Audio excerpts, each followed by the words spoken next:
আসসালামু আলাইকুম। আজকে আপনাদেরকে নিয়ে যাচ্ছি। আমরা আছি আপাতত কোয়েল বিশ্ব রোড। কোয়েল বিশ্ব রোড থেকে আমরা যাব 300 ফিট, পূর্বাচল 300 ফিট, যেটা আসলে বাংলাদেশের ভিতরে সবচেয়ে বলা চলে ভালো রুট। অনেকে তো বলে যে বাংলাদেশ পৃথিবীর ভিতরেই আসলে এটা অনেক সুন্দর, যানজট মুক্ত কিছু এরিয়ার ফিল পেতে চাইলে আসলে আপনাদের অবশ্যই কোয়েল বিশ্ব রোডে আসতে হবে। ঢাকা শহর আসলে যানজটের শহর। এখান থেকে আপনার 1 ঘন্টা 2 ঘন্টা জানে আপনি যে কোনো জায়গায় একটু বেশি সময় লাগবে। তো এই জায়গাটা একটু সবচেয়ে পার্থক্য। এটা 300 ফিট, 300 শহর থেকে জাস্ট কাঞ্চন ব্রিজ পর্যন্ত এই জায়গাটা খুবই সময় কম লাগে।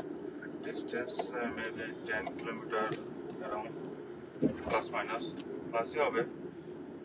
এখানে সময় লাগে সর্বোচ্চ 12-13 মিনিট, যেটা এত দ্রুত গতির রোড এই ঢাকা শহরে বা পুরো বাংলাদেশে কল্পনা করা অসম্ভব।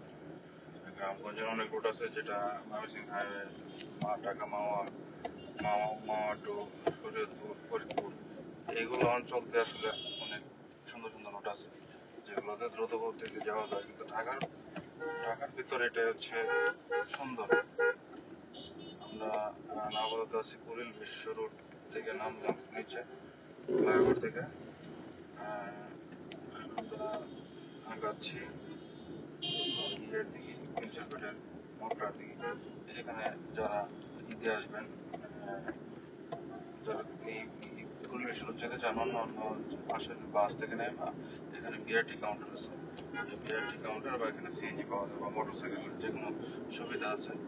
এই সুবিধাটা নিয়ে আপনার 300 ফিট চলে যেতে পারেন। 300 ফিটে আসলে কিছু ফেমাস, এখানে তো একটা জাতীয় ক্রিকেট স্টেডিয়াম হচ্ছে। তারপর এখানে কিছু খাবার পাওয়া যায়, এটা হাঁসের মাংস। কিছু হোটেল আছে, বাংলা হোটেল, খাবার হোটেল, এগুলোতে আসলে অনেক ভর্তা ভাজি, ভালো মানের ভর্তা ভাজি পাওয়া যায়, যেগুলো অন্য অন্য জায়গায় পাওয়া যায় না, অন্য হোটেলগুলোতে পাওয়া যায় না।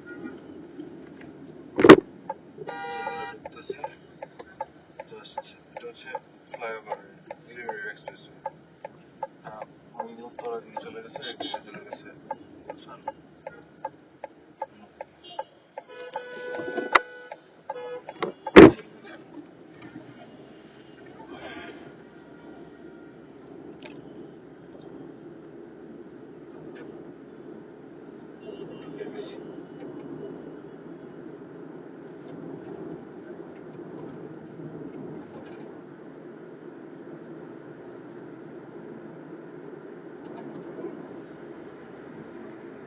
অলরেডি ঢুকে গেছে 300 ফিট রোডে।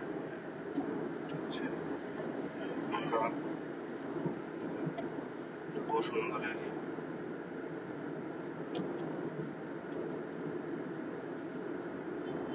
বলা চলে লোকমুখে বা এটা আসলে বাস্তবতা, অথবা আর বছর 10 পরে এখন যেরকম আমরা গুলশান, বনানী, ধানমন্ডি, উত্তরা, এগুলা হয়তো এলিট শ্রেণীর লোকজন বসবাস করে। বাট হয়তো ইন ফিউচারে after 10 year this city also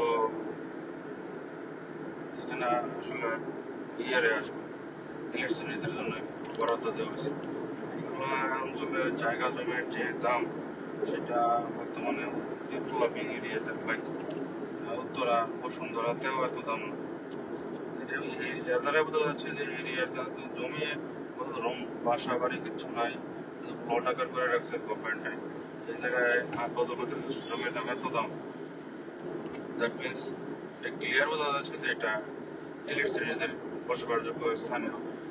এবং যতটুকু জানি আমি, ততটুকু হচ্ছে এখানে যতগুলো এম্বাসি আছে, American embassy, China embassy, Indian embassy, Saudi Arab embassy, এমন যতগুলো ফরেন এম্বাসি আছে বাংলাদেশে, যারা আছে এম্বাসি অলরেডি আছে বা কিছু কিছু করার চেষ্টা করতেছে, সবার এই জায়গা হবে এই এই এরিয়াতে।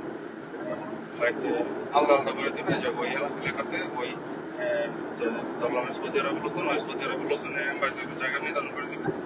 ওই আশেপাশে সৌদি আরবের লোকজনই যারা বিদেশ থেকে আসবে ওরা হয়তো থাকবে, থাকার পসিবিলিটি বেশি। তো এই জন্য আসলে সবকিছু পরিকল্পিত জায়গায় একটু জায়গা জমির দাম একটু বেশি থাকে, ওই এলাকাটা ডেভেলপ বেশি হয়। আমরা আছি আপাতত এই এলাকা 3-4 ফিট, তো স্পিডের বা হয়তো বা 100-র উপরে চালাচ্ছি। 100-র উপরে গতিতে গাড়ি ঢাকা শহরে চালানোর মতো কল্পনা তো আমরা হয়তো বা আর গত 20 বছর আগে চিন্তা করিনি। জানাটা আমাদের বাস্তবতা।